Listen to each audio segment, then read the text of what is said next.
کہ میلوں ایک ایک حدیث کے لیے میلوں چلتے تھے، میلوں. ایک حدیث کسی کے پاس ہے، وہ رسول صلی اللہ علیہ وسلم سے روایت براہ راست کرتا ہے، بیچ میں واسطہ نہیں ہے، تو اس کے لیے میلوں کا سفر کرے. ہاں، ابن مسعود فرماتے کہ مجھے معلوم ہو جاوے کہ کسی کے پاس ہے تو میں ضرور اونٹ لے کر کے وہاں جاؤں گا، ہاں، اور اس سے وہ چیز لے لوں گا. کیوں کہ اس علم پر نجات ہے، اس علم پر نجات ہے. اس لیے اس کی طلب پیدا کرائی گئی. دین کی محنت کے ذریعے سے اللہ کے انعامات، اللہ کے اکرامات، اور حق ادا نہ ہونے کی صورت میں کیا سزا ہوگی، کیا عقاب ہوگا، اس کا ذکر کیا. اس لیے اللہ تعالیٰ انبیاء کرام کو مبشرین اور منذرین بنا کر بھیجتے ہیں. یہ ان کا اسلوب ہے کہ وہ اپنی بات کو کیسے پیش کریں گے، کہ بشارتوں کے ساتھ پیش کریں گے کہ اللہ آپ کو یہ دیں گے، اللہ آپ کو یہ دیں گے. تو آدمی میں ایک بیداری پیدا ہوتی ہے. ترغیب کا علم پہلے اتارا گیا، ترغیب کا علم پہلے اترا، فضائل کا علم یہ پہلے آیا، اس کے بعد میں احکامات کا علم آیا.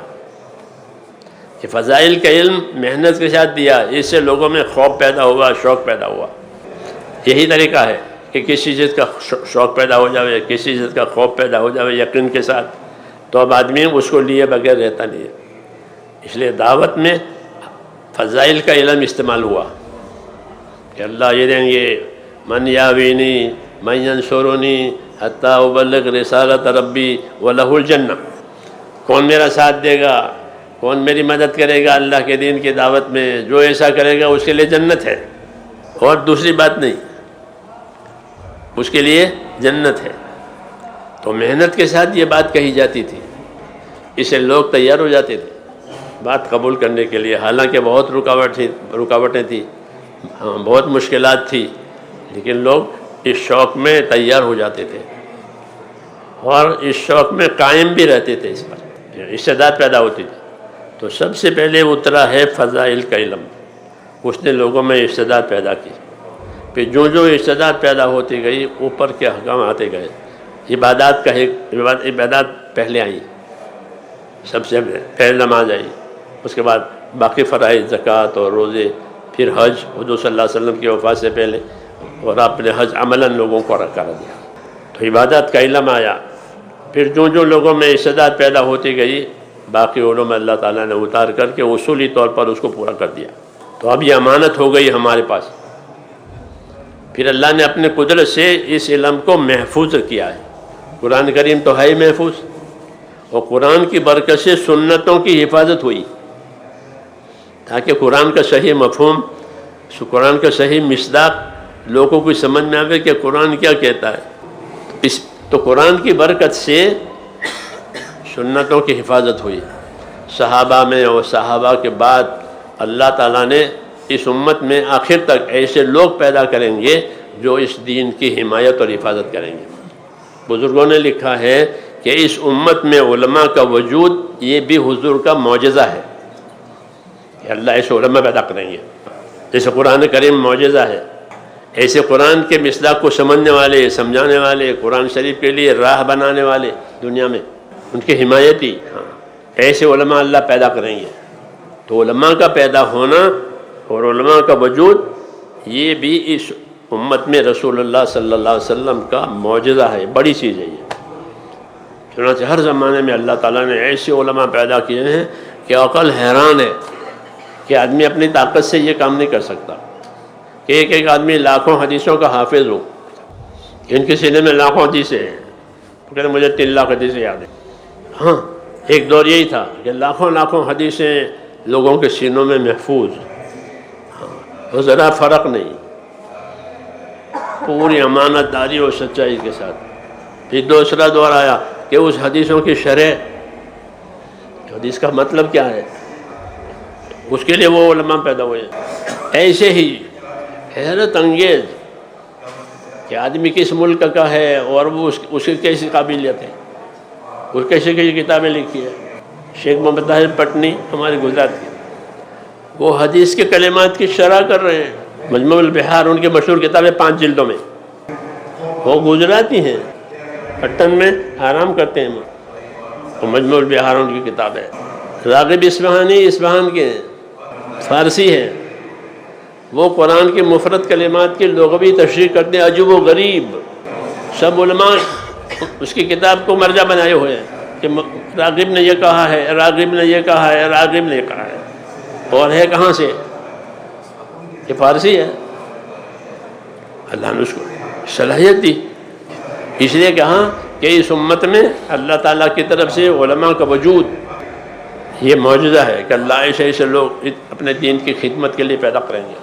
کہ آپ کے دین کو قیامت تک بقا ہے تو اس کے باقی رہنے کا یہ سامان ہے کہ اس کی حمایتی پیدا کریں گے، اس کے مددگار پیدا کریں گے. جس کے ساتھ اللہ بھلائی کا ارادہ کرے گا اس کو اپنے دین کی سمجھ دے گا. تو اس لیے امت میں علماء کا وجود کہ یہ معجزہ ہے اللہ کی طرف سے، حیرت انگیز چیز کہ وہ اپنے اپنی خدمتوں کے ذریعے سے دین کی حمایت کریں گے اور دین کا صحیح مصداق لوگوں کو سمجھائیں گے ہر زمانے میں. تو یہ بڑی نعمت ہے علم. اس علم میں رجحان آخرت کی طرف ہوگا. جو علوم دنیا کی ترقی کے ہیں وہ الگ ہیں، وہ لوگوں نے ایجاد کیے. ہمارا یہ علم کہ دنیا کو سنوارنے کے لیے ہے تاکہ اس میں خدا کی نافرمانی نہ آئے، حدود اور قیود باقی رہیں، اس کے لیے ہے. اللہم اصلح لی دینی الذی هو عصمت عمری واصلح لی دنیای التی فیہا معاشی. کہ اللہ میری دنیا سنوار دے، کیوں کہ میرا گزارا اس میں ہے. دنیا میں آدمی کا گزارا ہے تو وہ کیسے گزارا کرے؟ تو اس کی دنیا کا گزارا صحیح ہو جاوے. ہاں، دنیا مقصود نہیں ہے اس علم میں، کیونکہ دنیا وسائل کا نام ہے. دنیا کس کا نام ہے؟ وسائل کا نام. اور دنیا وسائل سے ہی حاصل ہوتی ہے. اس لیے اس وسائل میں کہ اس وسائل میں امر الہی ہو تاکہ یہ دنیا صاف ستھری رہے. جی ہاں، اور آخرت بننے کا ذریعہ بنے. اللہم اعنی علی دینی بالدنیا وعلی آخرتی بالتقوی. کہ میری اعانت فرما میرے دین کے کام میں دنیا دے کر. کہ دنیا کو کیوں لینا ہے؟ کہ اس کو دین سے اعانت لینی ہے. اپنے دین کی اعانت کے لیے یہ دنیا لی جائے گی، کیونکہ مقصود دین ہے. تو مقصد میں یہ مددگار بنے. وہ دنیا بہت اچھی ہے، حدیثوں میں ہے کہ دنیا کیا ہی اچھی چیز ہے جبکہ وہ آخرت کا ذریعہ بنے. وہ کتنی بری چیز ہے جبکہ وہ آخرت سے روکے. جب وہ آخرت سے روکے تو وہ غرور ہے، یعنی دھوکہ ہے کہ اصل چیز سے روک رہی ہے. اور اس پر یہ مطمئن ہے کہ یہ دھوکے میں ہے. دھوکے کی علامت یہ ہے کہ جب دھوکہ کھلے گا تو پچھتاوا ہوگا. دھوکے کی علامت یہی ہے کہ مقصد حاصل تھا، مقصد حاصل نہیں ہوا، نقصان آ گیا.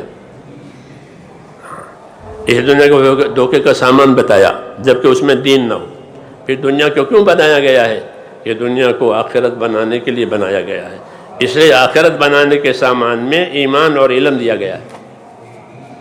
ایمان اور علم آخرت بنانے کا سامان ہے. ایمان کہ آخرت کیسے بنے گی؟ کہ آخرت بنے گی ایمان سے اور علم سے. ایمان نہیں ہے تو کفر ہے. ایمان نہیں ہے تو کیا ہے؟ یہ کفر ہے. اور علم نہیں ہے تو علم نہیں ہے تو جہالت ہے. کہ جہالت تو جہنم کا سودا ہے. جی ہاں، جنت کا سودا نہیں، یہ جہنم کا سودا. کہ جہالت کا معال اور نتیجہ جہنم. سرانجام جاہل جہنم بود، کہ جاہل نیکو عاقبت کم بود. ارے کریمہ پڑھائی جاتی تھی ہمارے مدرسوں میں، تو اس میں علم کی شان بتائی کہ علم جہالت، کہ جہالت جو ہے وہ جہنم کا سودا، یہ جہنم کا سامان ہے. کیوں کہ جہالت اس کو کہتے ہیں کہ جس کو حقوق کی خبر نہ ہو. جاہل کس کو کہتے ہیں؟ یہ نہیں جس کو نام لکھنا نہ آتا ہو، دستخط کرنا نہ آتا ہو، انگوٹھا چھاپ، یہ نہیں، وہ جاہل نہیں ہے. جاہل کیسے کہتے ہیں؟